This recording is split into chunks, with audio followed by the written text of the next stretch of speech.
We are here in the bullseye of the polar vortex here in Buffalo, New York. It is a negative 12 degrees Celsius. You can see the blizzard-like whiteout conditions. I'm actually standing on a frozen Lake Erie. Here's what's happening right now.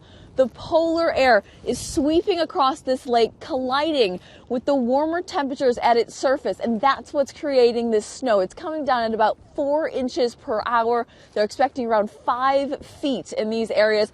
This is why they call it lake effect snow.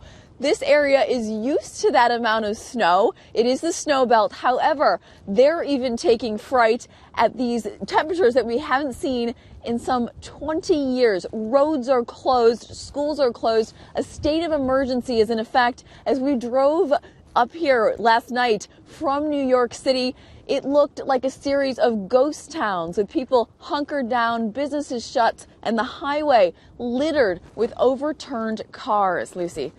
Just give us an idea, Lindsay, if you are out in it, like you are, how many layers you're wearing, how people are coping when they do go outside.